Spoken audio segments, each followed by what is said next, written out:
Have you ever felt like you were sprinting through life, but never actually getting anywhere? That frantic feeling, the constant need to check your progress, the way time seems to slip between your fingers like fine sand, no matter how tightly you grasp it. We all know that feeling.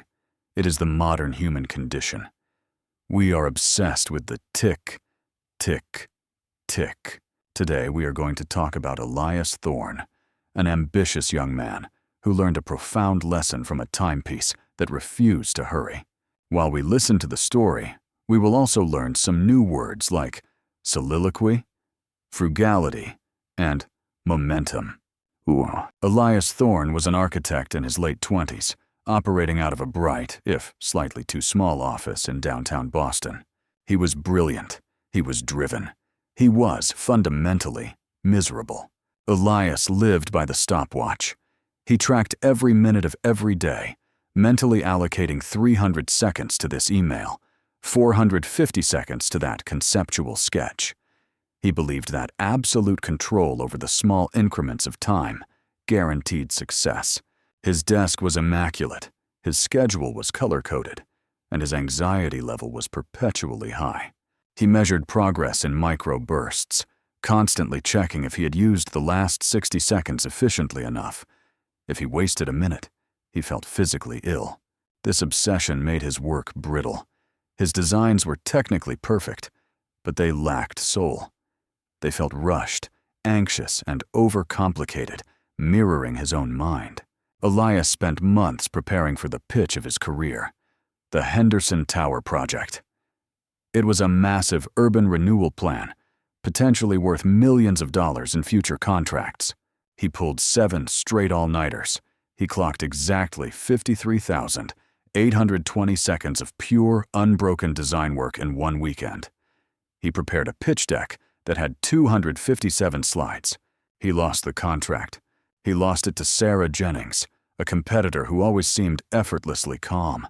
Her presentation was simple. Her design was fluid and elegant.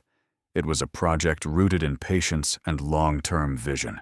After the loss, Elias felt hollowed out. He had put in every ounce of his time and effort. He had been maximally efficient. Yet, he failed spectacularly. In a desperate attempt to reset his focus, he decided he needed a better clock. A perfect clock. A monument to precision that would sit on his wall and demand accountability. He drove 40 miles out of the city, away from the digital chaos, to Harmony Creek, a quaint town known for its antique shops and quiet, steady pace. He walked into Alistair's Timepiece Emporium. It was a wonderful, hushed place that smelled sweetly of oiled walnut and brass polish. Tick-tocks filled the air, a synchronized chorus of time passing gently. Behind the counter stood Mr. Alistair Finch, a man whose hands were steady and whose eyes held the comfortable wisdom of someone who had seen decades pass by without worry. Elias explained his plight. "I need the most accurate mechanical clock you have," he insisted. "Something that screams precision. I need to conquer time, not be governed by it." Mr. Finch listened, nodding slowly. He spoke with a quiet thoughtfulness that seemed rare in Elias's fast-paced world. Conquering time, he mused, is often best achieved by ignoring the pieces of it that do not matter. He led Elias to the back of the shop, where sunlight filtered through dusty glass, illuminating a magnificent piece of craftsmanship. It was a grandfather clock, perhaps 8 feet tall, made of dark, rich mahogany. It was the centerpiece of the shop, truly breathtaking. Elias leaned in, examining the face. The enamel was pristine. The Roman numerals were painted in gold leaf. The minute hand was heavy and authoritative.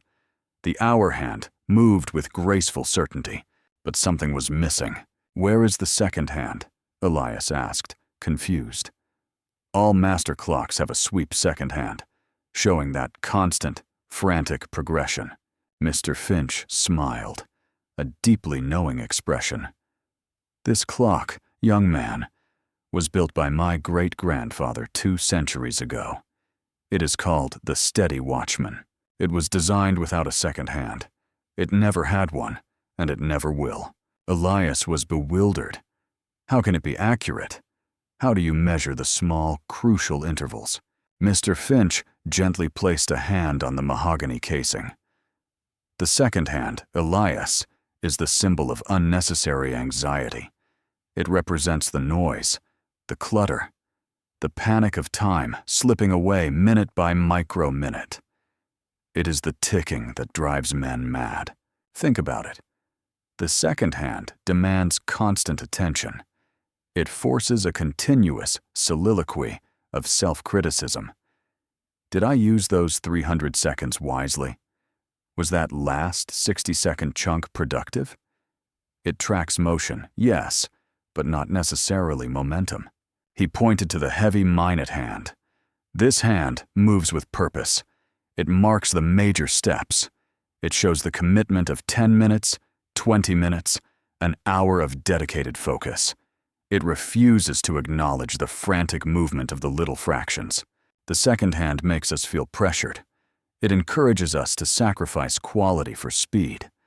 It teaches us frugality with time, but forgets about abundance of focus. Elias stood there, digesting the quiet authority of the clock. It simply moved forward, steadily, measuring life in worthwhile increments. Mr. Finch continued, "You lost the Henderson Tower because your attention was too granular. You were so busy perfecting the second-by-second execution that you lost sight of the overall vision, the beautiful sweep of the hour." He said that success wasn't about clocking every 60 seconds.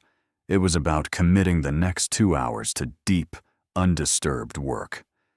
It was about creating the momentum that pushes large projects forward. Elias bought the clock. It cost him $2,000, a large sum, but he felt he was paying for a change in philosophy, not just a mechanism. He installed the steady watchman in his studio. It stood there, tall and silent, demanding patience. For the first week, he kept looking for the second hand. He felt the urge to pull out his phone and track his tasks down to the 20-second segment. But the clock offered him nothing to measure his panic against. It only showed him where he was now and where he would be in 5 minutes. He began to change.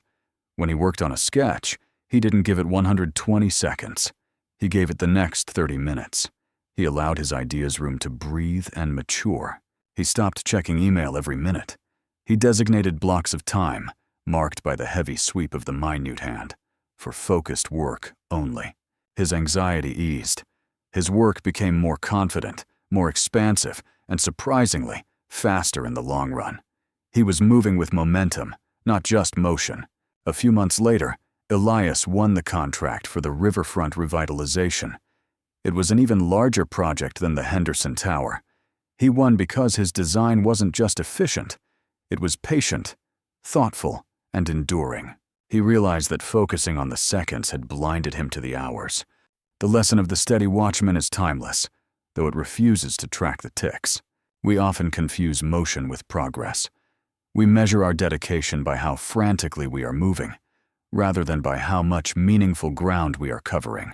The second hand is the noise. The minute and hour hands are the narrative.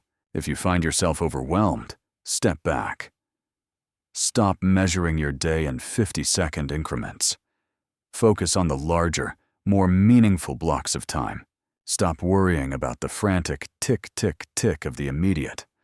Focus on the steady, undeniable sweep of the long-term goal. Great things require patience. They require space to breathe, to fail, and to find the right direction.